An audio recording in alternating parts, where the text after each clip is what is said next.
So imagine you're standing in the control room of a nuclear reactor. Right. High stakes. Exactly. You're a highly trained engineer. You're operating this massively complex, super volatile system in a completely foreign country. And suddenly the floor beneath your boots just starts vibrating. Oh, wow. Yeah. Explosions are going off just kilometers away from your perimeter fence. And the thing is, you can't just like power down the core and run for the hills. No, absolutely not. It doesn't work that way. Right. Plus, the local airspace has been completely shut down. Your family is terrified. And the only possible way out for them is this grueling, highly exposed overland convoy. Driving through an active war zone, essentially? Yeah, driving hundreds of miles north to the Armenian border. So today, for this deep dive, we are looking at how 450 trapped Russian engineers in an Iranian port city are accidentally rewriting global superpower alliances. It's wild because when a localized military strike brushes up against sensitive nuclear infrastructure, the blast radius isn't just measured in meters anymore. Right, it's so much bigger than that. Exactly. It's measured in geopolitical fallout. The physical shockwave might stop at the perimeter fence, but the diplomatic shockwaves, those ripple across the entire globe. Yeah, and that is exactly the massive tangled knot we are untangling for you today. We're tracking an incredibly volatile scenario. Extremely volatile. Where a series of localized airstrikes has rapidly escalated into a superpower standoff. And all of this has the very real shadow of a nuclear disaster just looming right over it. Right. So to guide us through this, we're leaning on a remarkably comprehensive post from a Patreon page called KULTL. They do really great aggregation work. They really do. They've done the heavy lifting of pulling together raw reporting from a really wide array of sources. We're talking the Israeli newspaper Mariv, the Moscow Times, the Washington Post, and the Institute for the Study of War. That's a solid cross-section of intelligence. Yeah. But before we get into the weeds, I want to be crystal clear with you about our mission today. Very important point here. Right. We are analyzing the geopolitical mechanics detailed in these sources completely impartially. We are not taking sides in the U.S.-Israeli campaign, nor are we taking sides with the Russian-Iranian alliance. Right, we're just looking at the machinery. Exactly. Our goal is simply to help you understand the sheer complexity of the machinery at work here. Because, in active conflicts, the most valuable thing you can do is step back. You have to look at the structural cause and effect shifts taking place beneath the surface of the daily headlines. Yeah. The actual mechanics of a crisis often tell you much more than the political rhetoric surrounding it. Okay, let's unpack this. We have to start with the immediate catalyst on the ground, like the spark that ignited this specific powder keg. Right, the inciting incident. Yeah. According to the reporting from Mariv, this entire situation centers around a series of Israeli airstrikes that recently hit the Iranian port city of Bushehr. Okay. Now, for context, these strikes are part of a broader, ongoing U.S.-Israeli military campaign against Iran. Known as Operation Roaring Lion, right? Operation Roaring Lion, exactly. And as of right now, we are in the third week of this campaign, which originally kicked off on February 28. And, 3 weeks into a sustained military operation is a critical timeline to keep in mind. Why is that? Well, by week 3, the initial shock has worn off, right? But the fatigue and the hypervigilance, that's really set in. Oh, sure. Everyone's on edge. Completely on edge. Defensive postures are incredibly heightened, and your margin for error essentially drops to zero. Every radar ping is treated as an existential threat. And it's that evaporating margin for error that brings us to the core issue. Because the critical detail KULT pulls from Ariz isn't just the fact that airstrikes occurred. Right, it's where they occur. Yes, it's the highly specific, terrifying geography of where those munitions landed. These strikes hit dangerously close to the residential compounds of Russian nuclear specialists living in Bushehr. Which is just a massive red flag. Huge. And in response, Russia completely bypassed the usual media posturing and immediately lodged a formal diplomatic protest with Israel via its diplomatic mission. Right. To put the severity of this in perspective for you, it's like someone fumigating their house, but they're spraying the toxic chemicals inches from your open bedroom window. Right, exactly. Even if they don't spray it directly on your bed, the proximity alone is a massive, unacceptable threat. The intended target almost doesn't matter anymore. The proximity is the overarching threat. And what's fascinating here is how clearly Russia is defining its red lines in that diplomatic protest. How so? Well, As the sources point out, there were no reports of direct hits on those residential compounds. The Russian facilities did not sustain actual property damage. Right. Nobody got hurt. No buildings fell down. Exactly. But in the realm of high-stakes diplomacy, damage isn't just about shattered glass or collapsed roofs. Russia is explicitly framing this military action near Bushehr as a direct threat to a prominent Russian interest, not just an Iranian one.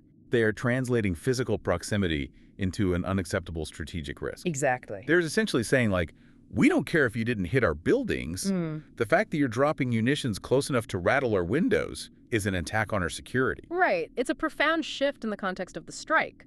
The blast radius is no longer just an Iranian problem. Russia is signaling that their threshold for acceptable risk has been crossed. Because things can go wrong so easily, right? Oh, absolutely. When you're dealing with advanced munitions, I mean, a slight targeting error, a malfunctioning guidance fin, or even just a sudden change in wind shear. Right. Any of that can shift an impact zone by a few hundred meters. Right.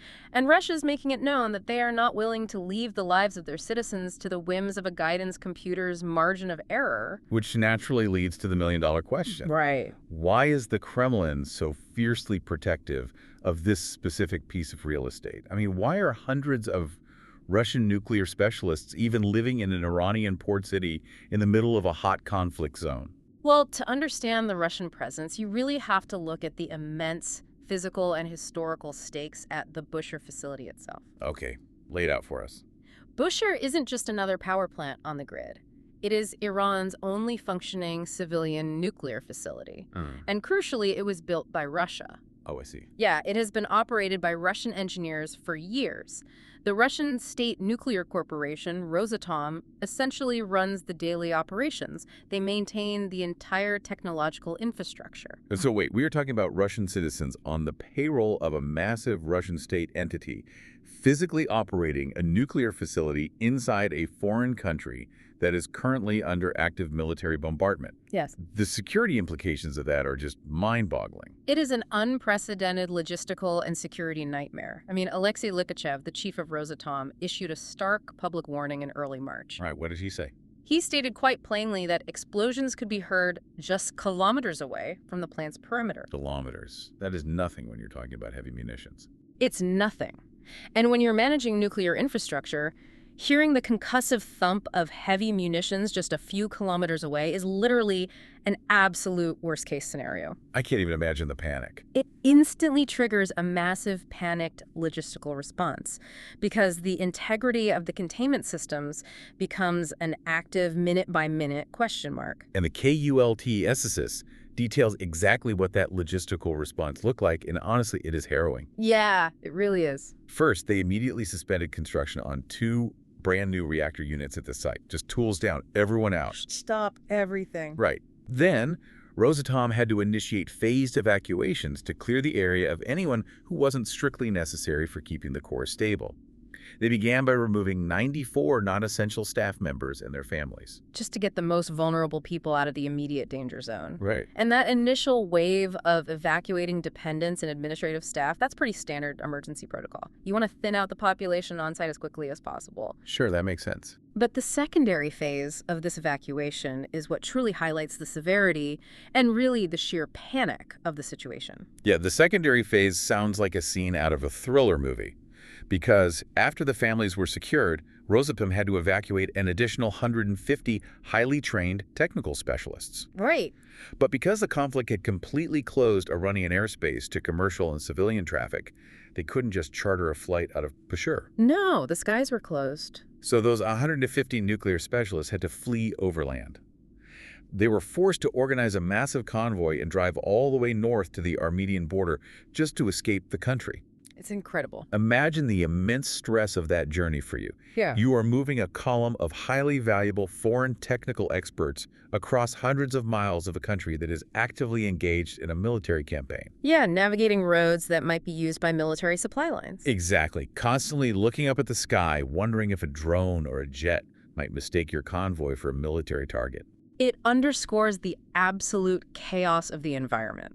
I mean, the standard, safe avenues of diplomatic or commercial extraction were completely severed. Gone. Taking high-value state assets and forcing them onto a highway in a war zone is a desperate maneuver.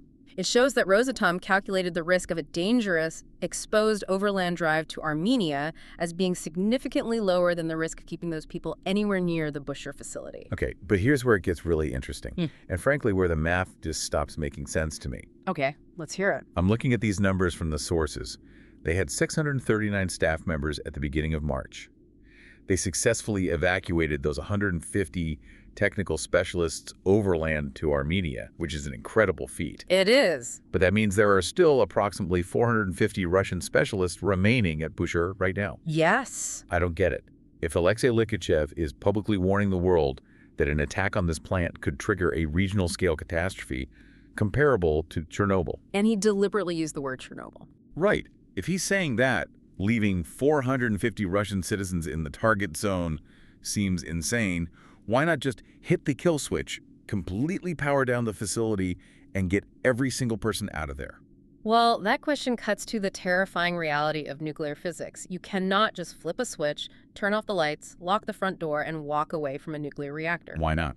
Because it's not a conventional machine like a coal plant or a car factory. Even when a reactor is theoretically shut down, meaning the active fission chain reaction has been halted by inserting control rods into the core, the nuclear fuel inside continues to generate massive amounts of what we call decay heat. Oh, wow. So even when it's quote-unquote off, it's still incredibly hot and volatile. Exceptionally volatile. That decay heat must be constantly managed. The fuel rods require active, continuous cooling. And I'm assuming that's not a simple process. Not at all. This involves incredibly complex pressurized water systems, secondary cooling loops, and massive pumps that must circulate millions of gallons of water over the core. Just to keep it from melting its containment vessels. Exactly. And all of those systems run on electricity. So if the main power grid gets knocked out by a stray bomb, the facility has to instantly switch to backup diesel generators. Right. If those generators fail, or if, say, a piece of shrapnel damages a primary cooling pipe, the water stops circulating, it begins to boil off. And then what happens? Once the water boils off and exposes the fuel rods to the air, they heat up exponentially, and you are on a ticking clock to a catastrophic core meltdown. So managing all of those interconnected fail-safe systems, that requires human oversight. It requires hundreds of highly trained human beings. They have to monitor the pressure gauges, maintain the diesel generators, repair minor leaks, and make split-second decisions 24 hours a day, 7 days a week. So they literally can't leave. No. Those 450 engineers who stayed behind are not there out of a sense of national pride or stubbornness. They are there by absolute physical necessity. Those 450 people are essentially hostages to physics. That is a very accurate way to put it. They must remain on site to maintain the reactor's structural and thermal integrity. And if we connect this to the bigger picture for you, you really have to visualize what is actually happening on the ground. These 450 Russian engineers are trapped in a war zone. They cannot leave. Yeah. They are literally holding back a potential nuclear disaster with their own hands, manually babysitting cooling pumps and diesel generators, while heavy munitions concuss the ground just kilometers away. That is an incredibly sobering image. Yeah. It transforms this from a dry geopolitical dispute into a desperate human survival situation. Exactly. But keeping the plant from melting down creates a completely new, massive problem on the global stage. Because prioritizing the physical safety of those trapped engineers has forced Vladimir Putin to cross a geopolitical red line he has historically avoided. Right. This localized panic over the Bushehr engineers is actively rewriting the entire global intelligence map as we speak. This is the moment where the formal diplomatic protest we discussed earlier transforms into actionable, retaliatory state policy. Because words aren't enough anymore.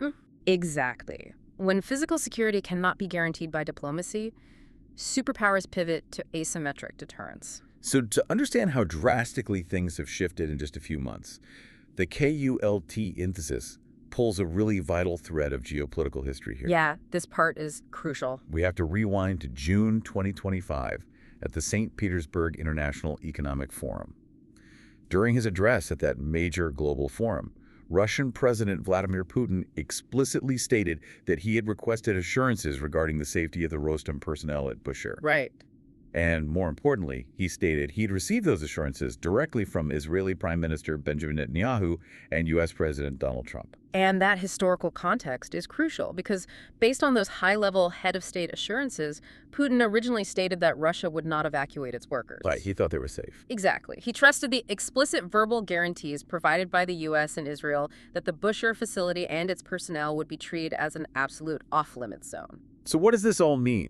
We are looking at a case of extreme diplomatic whiplash. Oh, completely. You have to appreciate the dark irony of trusting public handshakes and explicit verbal guarantees made in the comfortable halls of an economic forum to secure a volatile nuclear facility in the middle of the Middle East. It's jarring. You go from those high-level assurances in June to a desperate, panicked overland evacuation to the Armenian border less than a year later. It is a complete and total breakdown of trust at the highest echelons of global leadership. A total breakdown. So I have to ask, how is this broken promise manifesting on the ground right now? Like, what is the actual tangible fallout of that shattered trust? Well, the escalation is severe and multi-layered, and it really starts at the very top. Okay. First, on a leadership level, the sources note that Putin is now personally involved in ensuring the safety of these Rosatom workers. Personally involved. Yes. And in the hierarchy of a superpower, when a head of state bypasses their ministers and becomes personally involved in the granular day-to-day safety logistics of a few hundred engineers, That's a big deal. it instantly elevates that crisis to the absolute top of their national security agenda. The domestic pressure alone must be immense. I mean, the Moscow Times reported that the Kremlin even had to set up a dedicated hotline in Russia, specifically for the terrified relatives of these workers. Right, the families we talked about earlier. Yeah. Imagine being the family member of an engineer trapped in Bushehr, calling a government hotline every single day just to find out if the facility survived the night. It's awful. The political optics of that within Russia are terrible for a leader who projects strength. It creates an intolerable domestic situation for the Kremlin, which demands a forceful response. Right. But this raises an important question. How does a superpower retaliate when it feels its most critical red lines have been crossed, its personal assurances broken, and its citizens endangered? Especially when it fundamentally does not want to engage in direct, kinetic military conflict with the United States or Israel. Exactly. You don't fire a missile. Right. You hit them where it hurts in the shadows, you change the math of the battlefield itself. Precisely. You open the intelligence vault. Okay, tell me about that. According to the Washington Post reports cited by the Institute for the Study of War, Russia has now begun sharing intelligence with Iran. Wow. And we need to be very clear about what kind of intelligence this is. They are not just sharing general geopolitical assessments. They are specifically sharing highly classified intelligence regarding U.S. military positions in the region. I mean, stop and let that sink in for a moment. Because of a dispute over the safety of 450 trapped engineers at a single power plant, Russia is now actively providing Tehran with the real-time locations of American forces. Yep. I want to understand the actual mechanism of this. What does it physically mean for Russia to share this kind of intelligence with Iran? It is a massive game-changing development. Sharing this level of intelligence means integrating complex systems. Like what? It means Russia is potentially handing over real-time satellite telemetry, allowing Iran to see exactly where U.S. naval assets are moving in the Persian Gulf. It means sharing signal intelligence, or SIGINT, which involves intercepting communications to predict troop movements or airstrike staging areas. So they can see attacks coming before they happen. Exactly. It could involve identifying the blind spots in U.S. early warning radar systems and handing that data directly to the Iranian military. So by doing that, Russia is essentially stripping away the element of surprise from the U.S. military. Right. They are giving Iran the ability to see the board from a superpower's vantage point. It nullifies a massive technological advantage, and the sources explicitly note that this intelligence sharing began since the attacks near Bushehr started. So it's not a coincidence. No, not at all. It is a direct cause and effect relationship. It underscores how the Bushehr dispute is not just an isolated diplomatic spat. It is the catalyst for a much broader, rapidly accelerating deterioration in U.S.-Russian relations in the wake of Operation Roaring Lion. Wow. Because a verbal promise over the safety of 450 engineers was perceived to be broken, the U.S. military now has its regional positions exposed to its primary adversary by a rival superpower. It is staggering when you lay out the chain of events like that. I mean, a munition lands a few kilometers off course, and suddenly satellite telemetry is changing hands in Tehran. Yep. Let's summarize the incredible journey we've been on today. We started by looking at what appeared to be a routine, localized airstrike happening in Week 3 of Operation Roaring Lion. Right. But by pulling on that thread, the KULT synthesis revealed a terrifying and precarious web. We uncovered the grim mechanical reality of nuclear safety protocols, how decay heat basically turns 450 engineers into human shields. Hostages to physics. Hostages to physics, yeah. Yeah. We looked at the harrowing, desperate overland evacuations of technical specialists fleeing through a war zone to the Armenian border. Unbelievable stress. And ultimately, we saw how the fracturing of superpower promises made at an economic forum directly led to Russia opening its intelligence vault to Iran. And I think that synthesis is the core reason why unpacking these sources matters so much for you. You know, as someone trying to make sense of a chaotic modern world, Yeah, exactly. it perfectly illustrates a fundamental, immutable rule of modern geopolitics. There is absolutely no such thing as an isolated incident. Everything is tethered to everything else by invisible tripwires. Tripwires everywhere. Right. A single calculation error or a strike that lands just a few kilometers too close to a critical facility like Bushehr doesn't just risk a localized explosion. It literally rewrites the intelligence sharing map of the world, altering the balance of power across the entire region. It's the butterfly effect, Yeah? but armed with heavy munitions, pressurized water reactors, and satellite espionage. That's one way to put it, yep. Which leaves us with a rather profound paradox to chew on. Based on this massive shift in intelligence sharing, I want to leave you with a final provocative thought to consider on your own. Okay. If the perceived threat to those Russian workers in Bushehr is what finally pushed Moscow over the edge to start actively sharing U.S. military positions with Tehran, could the very military operation designed to weaken Iran inadvertently end up providing them with an unprecedented superpower intelligence shield? Did Operation Roaring Lion accidentally make Iran functionally bulletproof from the shadows by giving them Russia's eyes and ears? It is the ultimate unintended consequence. When you force a superpower into a corner to protect its people, the retaliatory moves they make in the shadows often reshape the conflict far more than the bombs dropped in the daylight. The pieces on the board are all connected, and the board itself is constantly shifting under our feet. We want to thank you so much for joining us for this deep dive. Keep asking the hard questions, keep looking past the headlines to find the mechanics underneath, and we will catch you next time.